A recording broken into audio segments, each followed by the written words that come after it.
What's going on, Trapper fans? Welcome to the second edition of Trapper Talk Tuesday. Isaac Petcash, Justin Van Hudek. You're back from the road. Did you get a chance to get the last one? That's right. This is, of course, presented by Richie Z's, but we're, of course, not at Richie Z's. There's a game tonight. Trappers and Sasquatch, a doubleheader starting at 5:05. Always fun with 14 innings of baseball. This is a show, podcast, where anything is on the table, whether it's about the EL or not, whether it's about the Trappers or not. So, all right, Dustin, let's get started. I want to ask you, first of all, doubleheaders, your opinion. A, should they be played? B, should they be 7 or 9 innings? And C, should you have them during the day, night, or in the afternoon? What's your opinion? Because I've always been interested. I gotta say, I do like them. I think on a business side, it doesn't quite go in as much, but as a fan, you gotta love extra baseball. I mean, everybody's gonna love just like extra innings, but it's a whole new game. So in that aspect, as a fan of the game, you gotta love it. Going in as far as when you would rather have them played, I do think that if you could get, a 1 and a 4 o'clock, I think that's just the way to go. Especially if you can get it on like a nice Saturday or Sunday. I think that's the goal. That's when everybody's gonna want to come. Everybody's there to enjoy baseball, relax on their weekend, have a nice evening, and then they can go out and have the rest of their night to do whatever they want. I think it's just perfect. I don't know about you, but that's just what I'm thinking. Okay, next question, follow-up to that. Would you be opposed for 2 7-inning games to have game 2 start 5 minutes to 10 minutes after game 1? So you throw the last pitch of game 1, players get off the field, you switch jerseys, you do whatever you want for 2 or 3 minutes, you get your lineups in, bam, warm-ups for game 2.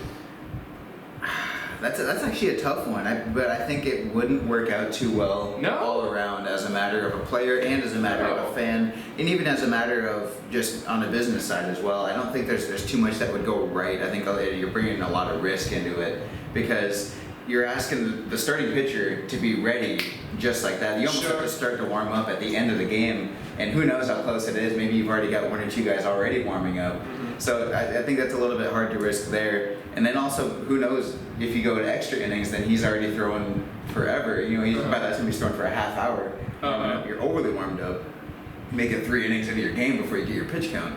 So I just think there's too much risk to that. I don't think the 30 minutes is too bad. It kind of lets everyone take a good, even if you split it up into 2, take a good 15-minute break to yourself, relax, do what you need to do, hit the bathroom, get some snacks, come back, get your mindset ready, and take as much time as you need, whether that's the whole 30 minutes or 5 minutes or whatever. So I think that gives the ability as a fan and as a player and even as a business side to be able to do that.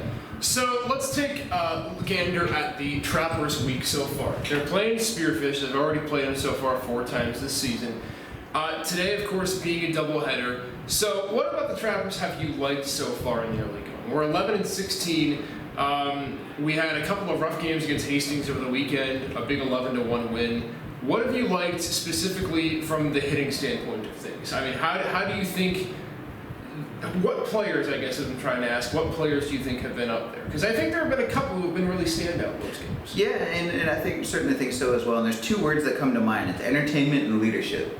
Entertainment is going to come from guys like Max Modeste, middle of the lineup. Those guys, he will go out there and just blow the cover off the ball. 2 home runs twice in 2 games this year. Right. I mean, he is just on fire. When he's on, he's so fun to watch. And I think there's a lot of guys like that. You get to the middle of the lineup, Tate Ellison is coming around. It's wedding season. I was going to ask you about that. It's perfect to see that middle of the lineup. You look forward to it so much that there's such entertainment value that, as a fan of the game, and just so even in the crowd, you got to know that they're coming up, even if it's a critical part of the game. And that's exactly who you want there. And then also, like I said, the other one is leadership, because you've got guys like Michael Herrera and Zane Phelps. Those 2 coming together, returning members actually both go to the same school at Abilene Christian. Those 2 coming together, returning Trappers, and leading this team in at-bats, hits, average, everything, you name it. And even last night's game, it wasn't entirely there for the whole mindset of the entire 9 innings. But at the same time, Zane Phelps, inning number 1, 2-run home run.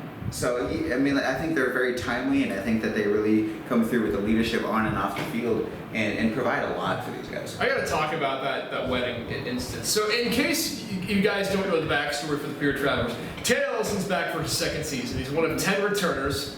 There were 9 before. Ken Scott, we'll get to him in a second. But last year, Tate Ellison, I think, was mid through the season, about the midpoint, kind of like this year, went to a wedding. He had struggled in the first half of the year, went back home to fly to one of his friend's wedding, ends up going on a tear. He hits 8 homers in his last 10 games, which is absolutely ridiculous.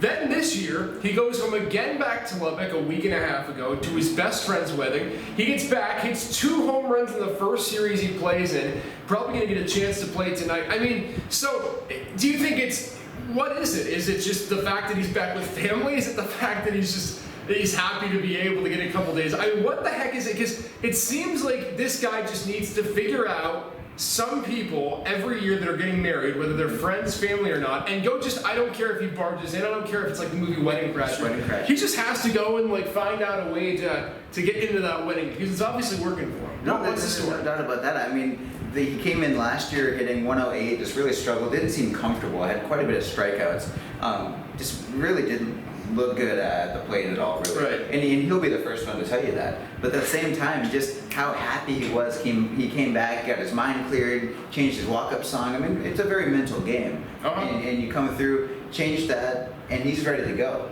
Comes through, and he showed it on the field. I mean, as I said, 10 runs in the last 8 games, and just an outrageous amount of support from the bench and from the fans. I mean, right. You could see the true potential of this guy. And that's something we've talked about all year this year, saying, hey, if he's not slumping, better watch out.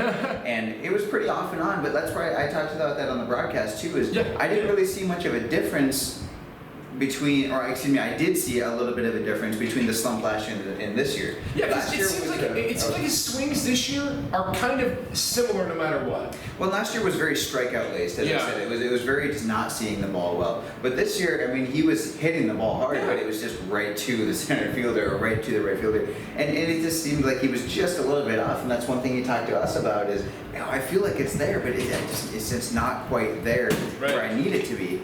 But at the same time, when you look at what he's bringing to the table now already because it's wedding season, comes back 3 home runs in 2 games, and he's ready to go. Was out of the lineup last night, but looking to get back into it tonight. And you can only hope, whether you're a fan or not, that he can keep that moving. It's a fan favorite. Speaking of center fielder, there's a guy named Ken Scott that returned to the Trapper lineup last night. We didn't think he was going to come back and play. He was trying to get into the MLB draft. Unfortunately, wasn't one of the draftees by the team, so he comes back to Pierre. First game last night, he has 2 walks, scores a run, but the big highlight of the night was an absolute raw. I believe it was Tracy Embiid, hits a bomb to center field, should have easily at least gone off the wall for an RBI double. Instead, Ken leaps up over the wall, makes a snagging catch, and the crowd gives him a standing ovation. Okay, this guy's a fan favorite, there's no doubt about that. But he brings so much to the field, too. It's not just off the field, it's on and off the field. It's the fact what he brings to the community on the field. And I mean, that was my first game I got to see him play. And if he's that flashy with his first game back, imagine what happens when he gets the rust off. Oh, absolutely. And that's why I said one of the funny parts about it is anybody could say, whoever doesn't know him yet, what does he bring to the table? And he will show you. You don't even have to be told by someone.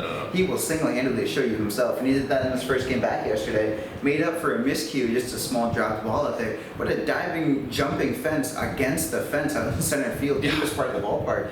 And perhaps saving at least 1 or 2 runs, if not 3, if that went over the fence. So who knows how that could have gone. But then at the same time, he'll flash his arm. I mean, he's thrown people out from right field all the way over to third. No cut, no nothing. And I mean, he will flex the guns from the outfield. He will hit the power. He will hit it for contact.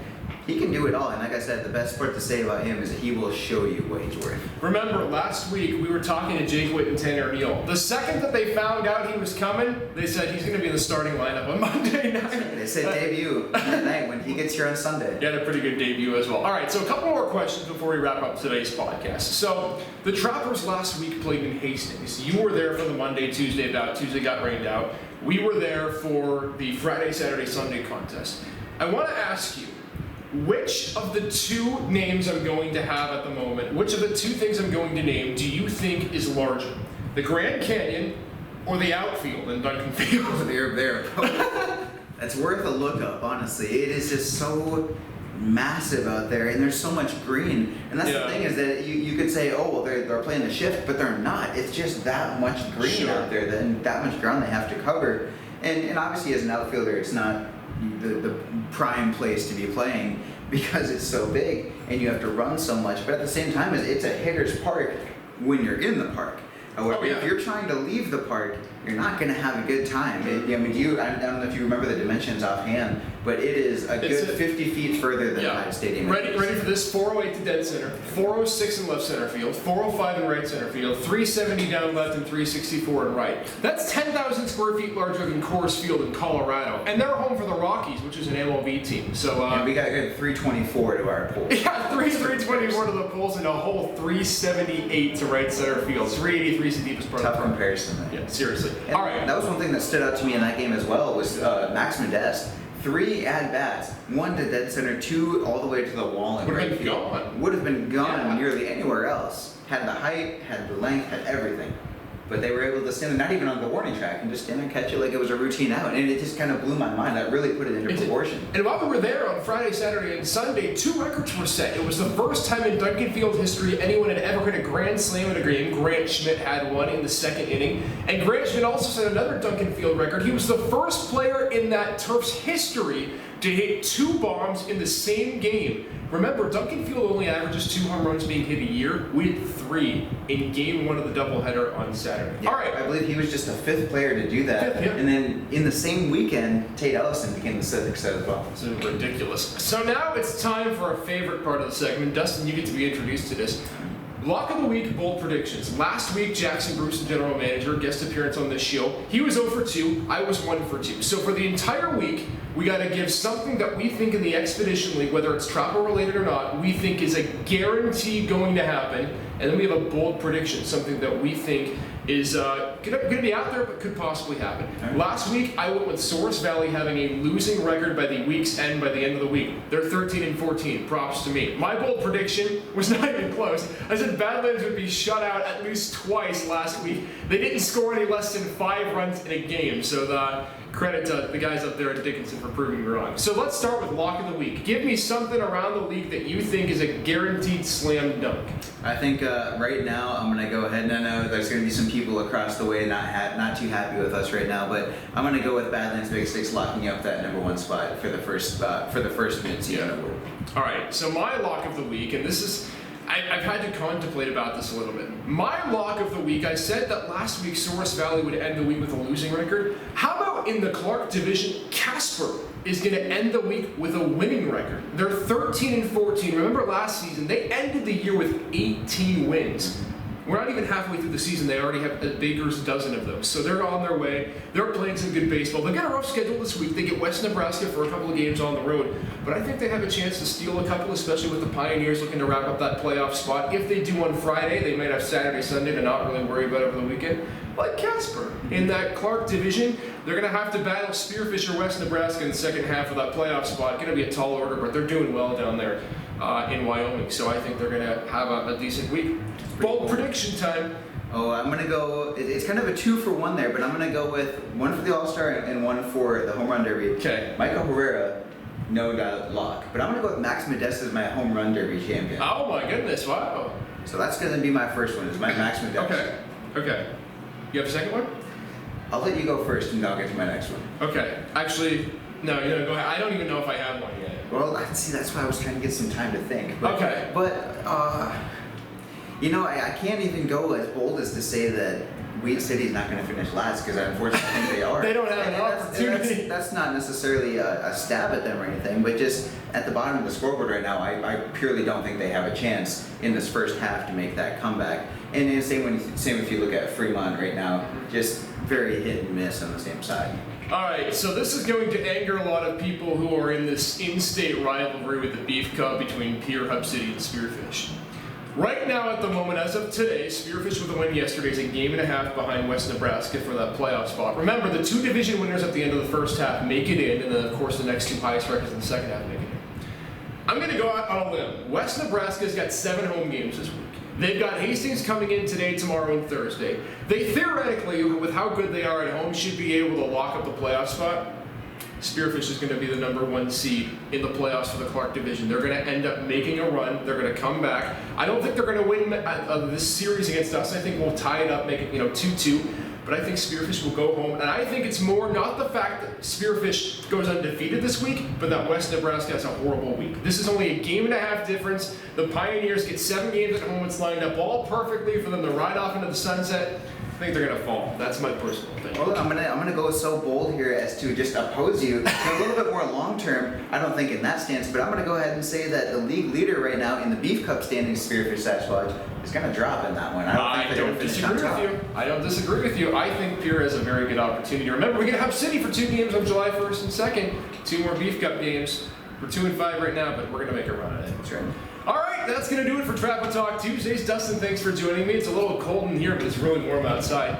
Trappers and Sasquatch today at 5:05. It's the 2nd and 3rd of a 4-game series, and the Trappers are home for 7 in a row. This is the first week ever in 2019 that Pierre hasn't had to go on the road at all. Feels good. Pretty spectacular to end the week of June. Make sure to join us next week. This has been Trapper Talk Tuesdays, presented by Richie Z's. We'll see you next week, everyone. Take care.